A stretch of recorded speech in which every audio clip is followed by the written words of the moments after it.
ನಮಸ್ಕಾರ ವೀಕ್ಷಕರೇ, ಸಮತಾ ನ್ಯೂಸ್ ಕನ್ನಡಕ್ಕೆ ಸ್ವಾಗತ.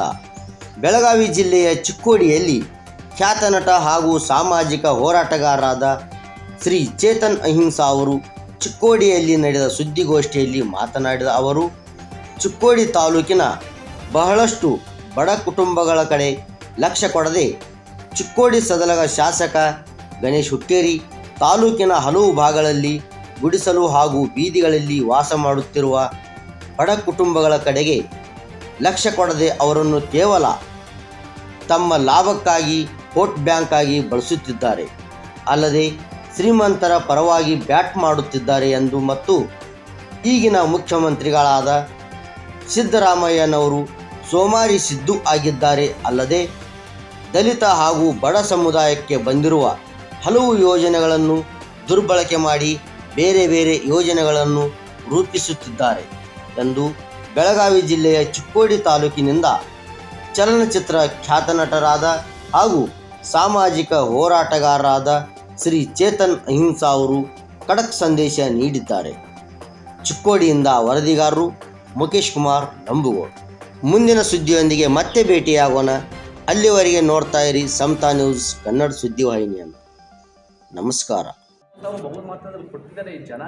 ಆದರೆ ಈ ಒಂದು ಸರ್ಕಾರ ಎಲ್ಲೋ ಒಂದು ಕಡೆ ಜಾತಿ ಜನಗಳಲ್ಲಿ ಬಿಡುಗಡೆ ಮಾಡ್ತಾ ಇಲ್ಲ. ಬದುಕ್ತಾ ಇರೋ ಜೋಪಡಿಗಳಲ್ಲಿ ಗುಡಿಸಿನಲ್ಲಿ ಅದು ಕೃಷಿಕರ ಸಮುದಾಯಗಳಲ್ಲ. ಯಾರು ಬದುಕ್ತಾ ಇದ್ದಾರೆ ಅಂದರೆ ದಲಿತರು, ಆದಿವಾಸಿಗಳು, ಅಲೆಮಾರಿಗಳು ಜೋಪಡಿ ಗುಡಿಸಲಲ್ಲಿ ಕಡು ಬಡತಲ್ಲಿ ಬದುಕ್ತಾ ಇದ್ದಾರೆ.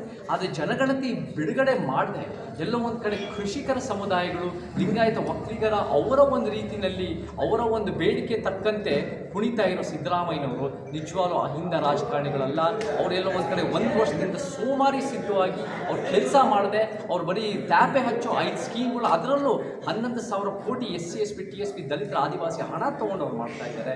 ನಮಗೆ ಭಾಳ ದುಃಖ ಆಗುತ್ತೆ. ಮತ್ತು ಮುಖ್ಯವಾಗಿ ಸಿದ್ದರಾಮಯ್ಯ ನಿಜವಾಗ್ಲೂ ಬ್ರಾಹ್ಮಣ್ಯ ರಾಜಕಾರಣಿ ಅಲ್ಲ ಅಂದರೆ ಯಾಕೆ ಹಾಲು ಮತದ ಕುರುಬರನ್ನ STಗೆ ಸೇರ್ಸಕ್ಕೆ ಹೋಗಿದ್ದಾರೆ, ಶಿಫಾರಸು ಮಾಡಿದ್ದಾರೆ? ಯಾಕೆ ಒಂದು ವರ್ಷದಲ್ಲಿ ನೀವು ನಿಜವಾಗ್ಲೂ ನಮ್ಮ ಶೋಷಿತ ಪರವಾಗಿ ಭೂ ಸುಧಾರಣೆ ಮಾಡಿದ್ದೀರಾ? ದೊಡ್ಡ ಮಟ್ಟ ಸಿದ್ದರಾಮಯ್ಯವ್ರು ಹೇಳ್ತಾರೆ BJP ಮೀಸಲಾತಿ ವಿರೋಧಿಗಳಂತ. BJP ಎಷ್ಟು ಮಟ್ಟಿಗೆ ಮೀಸಲಾತಿ ಬಗ್ಗೆ ಜ್ಞಾನ ಇದೆ ಅದು ಬೇರೆ ಪ್ರಶ್ನೆ. ಆದರೆ ಸಿದ್ದರಾಮಯ್ಯನವರು 1 ವರ್ಷದಲ್ಲಿ ಅಥವಾ 6 ವರ್ಷಗಳಲ್ಲಿ ಯಾವ ದೊಡ್ಡ ಮಟ್ಟದ ಮೀಸಲಾತಿ ಯೋಜನೆ ಮಾಡಿದ್ದಾರೆ ನಮ್ಮ ಅಲೆಮಾರಿಗಳಿಗೆ, ನಮ್ಮ ದಲಿತರಿಗೆ, ನಮ್ಮ ಆದಿವಾಸಿಗಳಿಗೆ? ಈ ನಿಟ್ಟಿನಲ್ಲಿ ನನಗೆ ಎಲ್ಲೋ ಒಂದು ಕಡೆ ಅಲೆಮಾರಿಗಳು ನಿರ್ಲಕ್ಷ್ಯ ಆಗ್ತಾ ಇದೆ. ಅಲೆಮಾರಿಗಳಿಗೆ ಅವ್ರ ಜೋಪಡಿಯಲ್ಲಿ ಬದುಕ್ತಾ ಇದ್ದಾರೆ, ಅವ್ರಿಗೆ ಕಡು ಬಡತಲ್ಲಿ ಬದುಕ್ತಾ ಇದ್ದಾರೆ. ಈ ಅಭಿವೃದ್ಧಿ, ಈ ಒಂದು ಅತ್ಯುತ್ತಮ ಬೆಳೀತಾ ಇರೋ ಭಾರತ ಕರ್ನಾಟಕದ ವಿಚಾರದಲ್ಲಿ ಈ ಸಮುದಾಯಗಳು ನಿರ್ಲಕ್ಷ್ಯ ಆಗ್ತದೆ.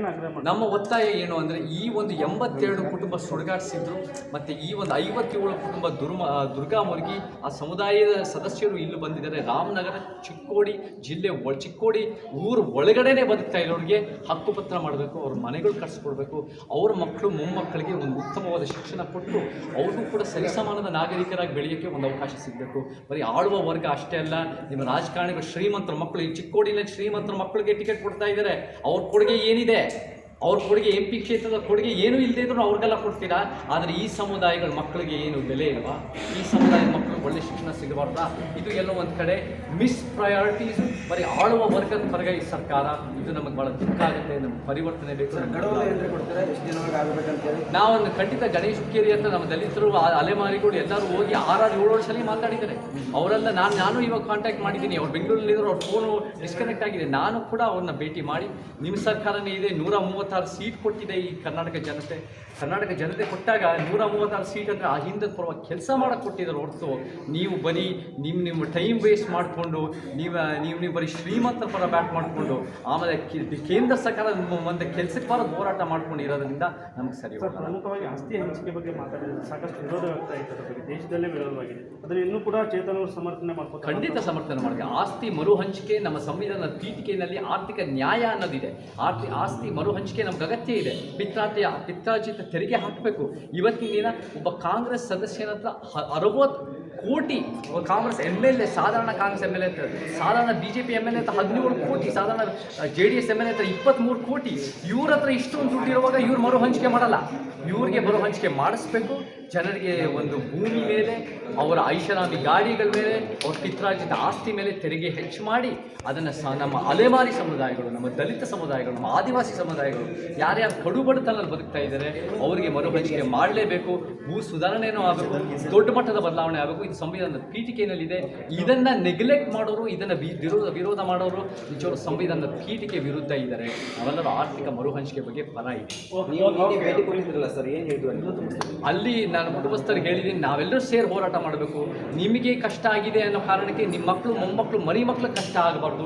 ನೀವೆಲ್ಲರೂ ಸೇರಿ ಗಣೇಶ್ ಹುಕ್ಕೇರವರು 7-6 ಸಲ ಹೋಗಿದಾರಂತೆ, ಅವರು ನೆಗ್ಲೆಕ್ಟ್ ಮಾಡಿದ್ದಾರೆ, ಆದರೂ ಅವ್ರು ಗೆದ್ದಿದ್ದಾರೆ. ಅವ್ರು ಮಾಡಲಿ. ಇವಾಗ ಸರ್ಕಾರ ಅವ್ರ ಹತ್ರ ಇದೆ, ದೊಡ್ಡ ಮಟ್ಟಕ್ಕಿದೆ. ಈ ಚಿಕ್ಕೋಡಿ ಸಿಟಿನಲ್ಲೇ ಇದೆ.